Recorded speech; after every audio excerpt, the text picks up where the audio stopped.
Electrocast. Kraft Mac and Cheese is better than 90s hip-hop. We'll remind you of your childhood without making you feel incredibly old. Kraft Mac and Cheese. Best thing ever. Pepsi Prebiotic Cola in original and cherry vanilla. That Pepsi taste you love with no artificial sweeteners and 3 grams of prebiotic fiber. Pepsi Prebiotic Cola. Unbelievably Pepsi. Hold on to your butts. We are changing the course of history as we see it. That is what Wesley demands. Now this affects Iris. Iris, where are you? What you feel only matters to you. I do not entertain hypotheticals. The world as it is vexing enough. Iris, I have a tip for you. Don't take drugs! Or whatever movies with Wesley and Iris. What up? It's Or Whatever Movies. I'm your co-host Iris, and I'm here with my older brother Wesley. Today we're talking a movie from 2006. What? 20th anniversary? With the sequel on the horizon, The Devil Wears Prada. And I'm Wesley, your color commentator, because I ain't touching this one. I'm not leading this discussion. I'm here in a supportive capacity. Iris, go. Why? I mean, why? This is not for me. This movie is not for me. What do you mean it's not for you? This movie is for everybody. I think by and large, the men are kind of detestable. We're not on Nate's side, right? The Adrian Grenier character? Why not? I mean, I think it was a combination of Nate and then The Mentalist that I didn't trust. And he's supposed to be a Sex and the City hunky kind of dude, like who shows up to tempt her. But I was like immediately didn't like, and I couldn't figure out why. I didn't remember his angle. You're talking about Christian Thompson, not Nate, her boyfriend. Right, but also Nate. Well, you like Stanley Tucci. Yeah. I mean, he was one of the girls, though. Really? Kinda. It wasn't explicit because it was a 20th Century Fox movie, now a Disney movie, which means Andy is a Disney princess. I mean, he's fashionable, but he's not overtly effeminate. His sexuality has no bearing on this story. I was just trying to find a way to exclude him from the general disdain for the dudes in this movie. Not dudes in general, but these two particular dudes. I didn't like either of them as much as they were. They're supposed to be the likable characters, the normal doing what they do in their lane characters. Like, aren't the women supposed to be the detestable ones? I don't know. Aren't we supposed to detest Emily? Aren't we supposed to detest Miranda Priestley? I don't think so. Emily is cold and bitchy, and as much as she becomes, you come to sympathize with her, and that little smile when she understands the concession that Andy's making to give her the clothes, but she's still a bitch about it. She was like, it is a huge imposition, but I suppose I can help you. I'll be swimming in them, but I suppose I could take them in. But I don't dislike her actually, maybe that's not true. Maybe it's just I like Emily Blunt. And because I like Meryl Streep so much, I like Miranda Priestley so much from a distance, of course, that it's hard for me to see her as being downright cruel. I wonder, is she like Fletcher in Whiplash, which came a full 10 years later? Is she just pushing to extract whatever excellence her lackeys possess to bring them to their fullest potential? And if she can't get out of them what she needs, then she casts them off. Is she actually cruel and defensive because she's little and stupid on the inside and her marriage is failing and she can't reconcile her business life of power? She can't exert that power over her marriage or her family. It's not so clear. The turning point for Andy is when Miranda betrays Nigel, and Nigel takes it. When she thinks I'm ready, when she's ready, she will support me. That's his position on her betrayal. And so that's where Andy draws the line. You betrayed someone who is loyal to you to preserve your own position, and that's where I draw the line. And that's possibly what makes Miranda not just a mean person, but a cruel person or an evil person, I'm using air quotes, so that she fulfills that devil role. Well, do you think that he would have, if she was out of power, if she was unseated, do you think that he would have been left alone to run the position where he's his own boss? If he had taken over the fashion line? If he had taken over the role that he was slated for, and then she got... Yeah, he would have been his own boss. He would have called the shots. He would have been the Miranda in his own pool. Right, but still under the banner of Runway, right? No, I don't think they were like connected businesses in that way. Well, enough so that Miranda could put Jacqueline into that role to basically hire her and keep her out of the running to replace Miranda's. I don't really think they were connected business-wise. I think that it's all just kind of in the same industry and they all have these transferable skills. I had to watch this movie a couple of times, focused on the political strategizing angle in particular, because it's pretty quiet. Andy's completely in the dark. Miranda doesn't let on until the trade is in effect, until the pieces have been positioned before she lets anybody know what she was doing or planning. She's good at her job, which is also part of the reason why it's hard to hate her. This kind of villain is really tricky because you kind of have to admire that she's so good at her job. She has good taste. She has business acumen. She can do the political thing, the strategy thing. The only thing that I think I would say has changed since 2006, 20 years later in 2026, where now I really believe what you do and what you say and how you do those things and how you say those things, they matter. That civility and a little bit of decorum matters. Well, is she mean or is she Bee Gees mean? I mean, the world brought down Ellen.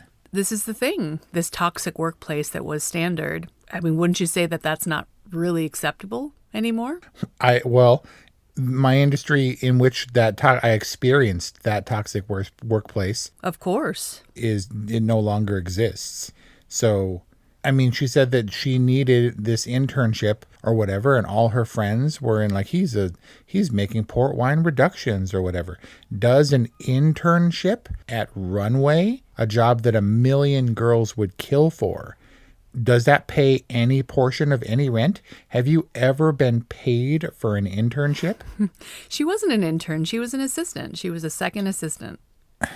But I think she was kind of like a temp hire. It wasn't even like she was really interviewing. HR had sent her to fill this position, and I guess maybe see how long she lasted. Bruh, entry level in Manhattan. Well, actually, yeah, this is what we talked about. This is like the materialists conundrum. Like, how could anybody afford her apartment in New York? Yeah, I mean, the commute. You have to be there when she gets there and have her coffee piping hot and all that good stuff. To say nothing of the massive commute it's going to take to get in and out of Manhattan from. I don't even know where poor people in New York live. Is it Yonkers or something? Why is my coffee not here? Did someone die? It's pretty good. And she's very sharp, but I wonder, it was pretty brutal when she said, you have to have this killer instinct. You have to do this thing or I will consider you not serious about this or any position. But was that conditioning? Was that testing her edge to make sure that she could cut with it, that she would be able to make the tough decisions? Are you talking about the conversation in the car at the end? Oh, she said you already did it to Emily, but when she made her do that in the first place, absolutely cutthroat. And was it to be just like, I don't want to do it, to disappoint someone, I don't care, and it's beneath me? Or did she put Andy in that terrible position where she was fully in tears in her office? I can't do that. Was that meant to strengthen her or test her durability in a business where those decisions have to be made? So Miranda was supportive in her own Miranda way. Ooh, I don't know that. To say supportive would mean that she was doing it primarily for Andy's benefit, which I don't think was the case. I 100% think it was a test because there was no other reason that Andy needed to go over Emily. Like, other than to test Andy to see if she would do it and to hurt Emily in that way. Fashion is a cutthroat world, and I guess nobody would know that more than director Tom Ford. Was it weird that the director of The Devil Wears Prada put in like a congratulatory nod to himself where Nigel said there's only ever been one smile in recorded history, and that was Tom Ford, 2001 or 2002, when he privately presented Miranda with his fashion line, that he would put that little thing, like accolade, in his own movie? Wes, Tom Ford did not direct The Devil Wears Prada. What do you mean? He didn't? You're thinking about Nocturnal Animals. But he didn't direct The Devil Wears Prada, but he had a bunch of fat girls in their underwear in the beginning. That's Nocturnal Animals. Also, The Devil Wears Prada. Fat girls in their underwear Yeah, at the top that montage of everybody getting dressed. Those were fat girls? Bro, Andy said that when she said she doesn't belong here, I know that I'm not skinny. And then Miranda Priestley said, take a chance. Hire the smart fat girl. Was Andy the Jan of Devil Wears Prada? She was a size 6, Wes. I don't know if that's good. I don't know what that means. You're talking, of course, of Jan from Greece. It took you how many years to understand that Jan from Greece was the fat girl? How many years has it been since Grease was released? 70, what, 8? So yeah, all those years from then. But therein lies the humor, Wes, that Anne Hathaway, even if she was a size 6, is not fat. But when you look at her next to Emily Blunt in her sleek little black dresses, I mean, there's a difference. Is there? I guess. Okay. I don't know. For the story purposes of The Devil Wears Prada, yes. But what I will tell you is that I discovered in my recent research that Anne Hathaway did say for the size 6 Andy, she wore a butt pad, which she then framed and put in her office, because apparently Anne Hathaway's butt has to undergo a notable, a noticeable change to go from the size 6 to the size 4 to fit into the sample sizes. Okay. So Anne Hathaway was in a fat suit. A butt pad. Just a butt pad? That's all I know. I know that she saved a butt pad. And I mean, I'm not super fashionable, but that first outfit was pretty bad. With the loafers and the tights and the library skirt. I will say the cerulean sweater looked particularly plastic to me, like polyester. Like, yeah. Not only was it a kind of an unnatural or an unusual blue, but that sweater looked particularly cheap. Totally. What did she say? What about these belts? They look the same. Those belts look absolutely, look totally the same to me. These are so different.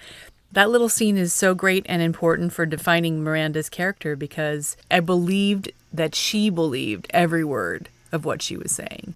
That Annie's trickle-down fast fashion is the direct result of the decisions that she and Nigel and her team have made. Yeah, it was definitely a clean and concise demonstration of her comprehension of fashion and its trends.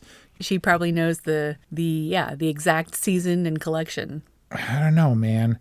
Fashion has always been hard for me. And I have this sneaking suspicion that avant-garde fashion is so arbitrary. Like, I really paid attention when Nigel said, you still don't get it, do you? Her opinion is the only one that matters. Is Miranda Priestley and people like Anna Wintour the end-all, be-all of fashion? Where they're like, oh, we thought that the flowers, against the industrial metal backdrop. And she's like, no. And then that's it. That's it. That's a stifling of other people's ideas, because she has a concept of what modern fashion is. Isn't it kind of arbitrary? It's like, no, this year we're doing all tan and everybody is earth tones, and then they have a smudge of dirt on their forehead. And people are like, oh my God, it was always meant to be. And I have a hard time with that. It seems arbitrary and silly. And high fashion never makes it to the backs of people that you and I know. Are you talking like the normal people? And you can't ever tell me that women's shoes are worth it. There's no way the fashion outweighs the function of women's dumb shoes. Well, I'm a little too old for women's dumb shoes, but what, Miranda Priestley's doesn't mean not? I won't put them on for a special occasion. I'm not going to be running around New York City in any form of heels. But there is something to be said for someone who puts themselves together in a way that shows self-respect and respect for others. When Miranda Priestley says you want to communicate that you don't take yourself that seriously, that you would consider, what it is that you put on your back, but you're a product of fashion and the choices that we make. I mean, I don't have the ability to comment on your fashion choices, but you've decided on something that works for you, that you feel good about, but are you making that decision out of self-expression or fear, or where does it come from? I mean, it seems like any autonomous choice that you have in your life, it is motivated by the factors around you for sure. It just feels like there's a whole world full of people with clipboards and 1 or 2 or 3 people in the world who are like, cerulean. And everyone writes it down and they get on their phones and walkie-talkies and they're like, it's going to be cerulean. It's cerulean, go. You know what I mean? Who makes that arbitrary decision, and why is that considered the foremost authority on what fashion will be for the season? It may seem arbitrary from an outside perspective, but we're talking about the inspiration of artists who understand art on a level that's far beyond what people who don't study that stuff understand. When I worked at Hallmark at the time, there was an entire department dedicated to trends, and they forecasted trends. And accurately? They were, are they prognosticating or are they actually determining the trend? I guess it's hard to decide, but I think there's a certain amount of zeitgeist that goes into trend making and trend forecasting, where you're taking all of these different influences, what's happening in the culture, how society feels, like what's our level of anxiety, what's our level of happiness, like all of these things kind of factor in.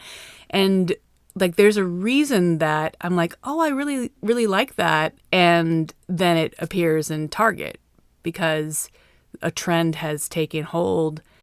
Everyone knows that unexplainable it factor, that smile that lights up a room, that wow. Well, it doesn't happen by itself. There's chemistry behind the charisma. Colgate Optic White Pro Series toothpaste removes 15 years of deep-set stains when you brush twice daily for 2 weeks. How? The clinically proven formula is powered by Colgate's hydrogen peroxide complex. It works at the molecular level to gently dissolve stains deep within the enamel where your brush can't reach. It's proof that daily routine can be remarkable. That's the science of wow. Colgate Optic White.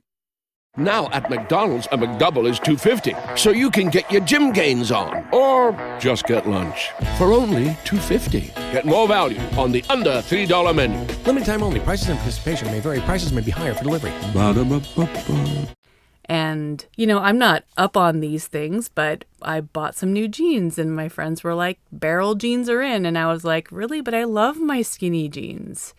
And it's like, yeah, but that's so millennial. Like, you don't wear skinny jeans anymore. And I put on the barrel jeans and I was like, wow, these are really comfortable. Wait. So are they barrel? That's the brand? Are they from Crate and Barrel, or does it make your ass look like a barrel? Like it's a tight high waist, but the legs are loose and then they kind of taper at the bottoms. Oh, okay. I'm happy. So the leg is a barrel shape. I'm happy and relieved when I find jeans that fit. But by the time this episode comes out, barrel jeans are going to be out of fashion. Like I don't work hard enough to stay on the trends, but I also don't want to be stuck in my millennial 90s skinny jeans, even though they're great for winter to tuck in boots. It's a whole thing. It may seem arbitrary, and it is true that I think a lot of these decisions happen at the top, but it's not just like I've decided cerulean is in. It's a combination of all of the inputs that make it so that a trend is zeitgeisty. I don't know. I'm not a fashionista. It seems like you're an authority, which is why I tried to defer to you, and as such, I think we should conduct the rest of this discussion interview style. Does Ohio generate winners? Remember when Andy came to New York to be a journalist after turning down law school? Not only law school, Stanford Law. How do you turn down? Doesn't it require like massive application fees and positioning to get accepted and to even apply for Stanford Law? Her dad came from Ohio to visit and was like, here you go. Here's rent money. And she's like, aw, thanks. And they were eating in a nice restaurant in Manhattan. What is it about the Ohio farm system, literally, that breeds successful people? Well, the people of Ohio are proud, industrious people. I think that you're talking more specifically about their exports, because like any place, when people leave in search of something maybe bigger than what they grew up with or experienced, they have that ambition and probably a little bit of skill to have given themselves the confidence to go. I think that we both have a lot of experience with ambitious Ohioans who came to California and entertainment specifically, looking to live out their dreams. Yeah, nobody leaves California to seek their fortune. Affordable housing, sure that's they it. do. And family obligations. Next question. Okay. Ohio's great. Very diplomatic answer. You said in our discussion of If I Had Legs, I'd Kick You, available at orwhatevermovies.com or wherever you get podcasts, that the kids are never to blame.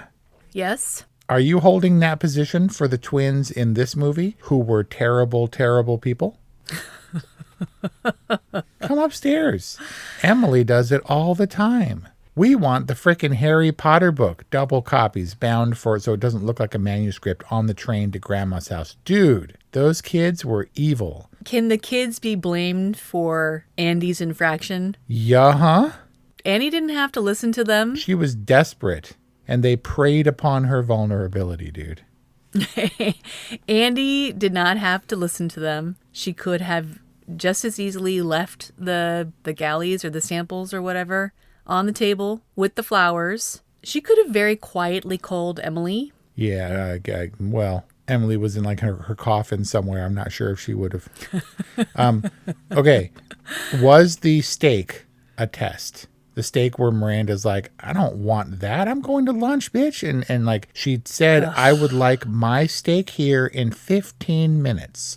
Now, I think the steak place was more or less across the street. It was definitely in the neighborhood, right? But number one, the restaurant didn't open until 11:30. Number two, steaks require at least 5 minutes to rest. Unless she ran to her desk and hit the designated steak button, or someone screams in the kitchen, Miranda's steak is up, and they like throw it on the flame immediately, there's no way to get a high quality steak in 15 minutes. Also, does Miranda Priestley really eat like a tomahawk at lunch? No carbs, bro. Whew. What's the question? Is that possible to get a high quality steak in 15 minutes? This is the point. This is the whole point of The Devil Wears Prada. No, it's not.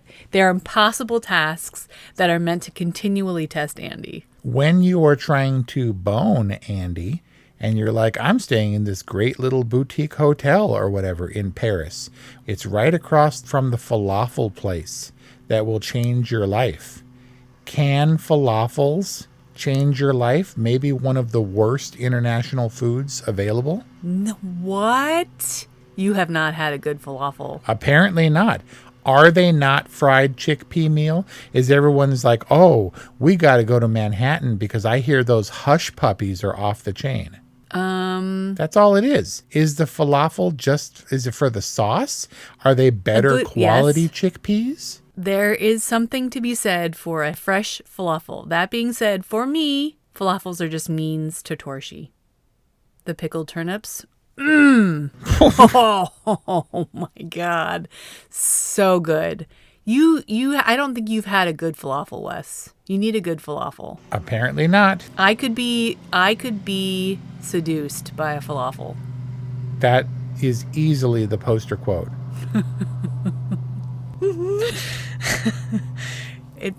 It's true. It's so bad. Doesn't matter. Sorry about the noise. Why does Miranda Priestley, is it to soften her character? I understand they took some real liberties, a departure from the book. Why did Miranda recommend Andy when that dude called for a reference? It seems like she was a disappointment to her because she had the most potential to be the Emily Prime. She saw herself in Andy. But she also had a really hard time making the hard calls and said, I don't want to be you. So why did Miranda recommend her? If she couldn't be as cutthroat in the publishing world as Miranda felt you needed to be. Maybe you needed to be in fashion or for runway, but it suggested that she had earned Miranda's respect. I mean, does Miranda Priestley have the perspective to see that Andy is a good person? I don't know that, but she had earned a level of her respect that she could at least reasonably succeed in the position that she was being interviewed for at what looked like a respectable but kind of podunky in comparison to Runway Magazine kind of establishment. Huh. But it was what Andy wanted to be doing. So yes, she was a disappointment in the sense that she didn't work out, and maybe in Miranda's eyes that she wasn't on the trajectory to reach her potential as Miranda saw it, but she had still earned enough of her respect to earn her recommendation. Okay. This is kind of difficult for me to phrase because I understand that when dudes refer to makeup and dudes are kind of clueless about makeup, it can draw some criticism how makeup versus non-makeup scenes are portrayed. Maybe Miranda was wearing makeup. Maybe Emily was wearing makeup in the scenes. But when they both had very notable non-makeup scenes, right? When Emily was in the hospital and she was covered in abrasions and bruises and like wound closing tape.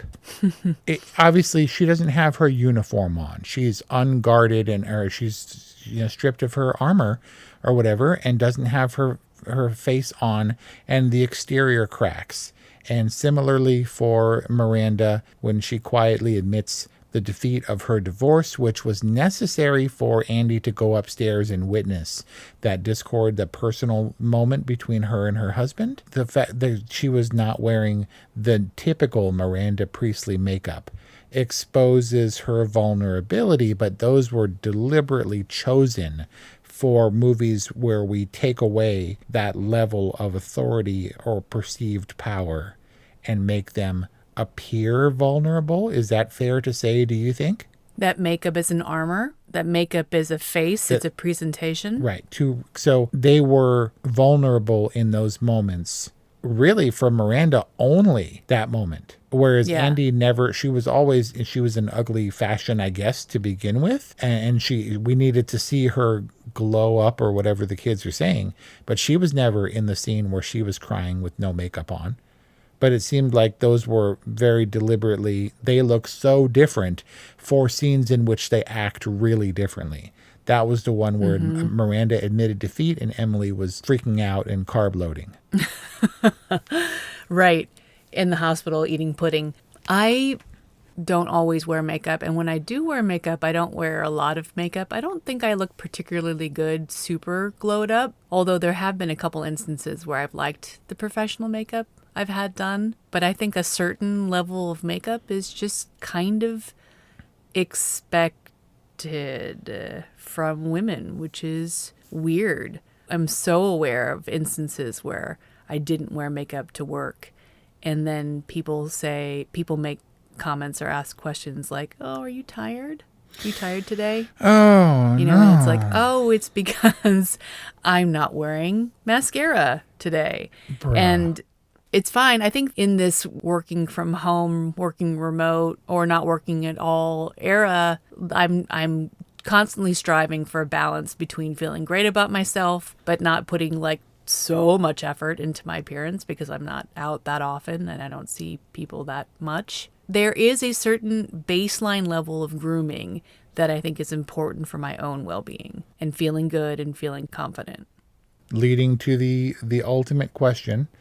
Is The Devil Wears Prada damaging, or does it take a highlighter to an industry with damaging aspects about the women's perception of themselves and of how others perceive them professionally? Are you going to show The Devil Wears Prada to your kids when you couldn't do it with Troop Beverly Hills? Undeniably, there is a danger to unattainable fashion standards and beauty standards. Undeniably. Are they any worse or insidious than what kids see on social media every day? Is there a certain level of artistry or even industry that's important? Is it damaging? Is The Devil Wears Prada damaging? Dangerous, even.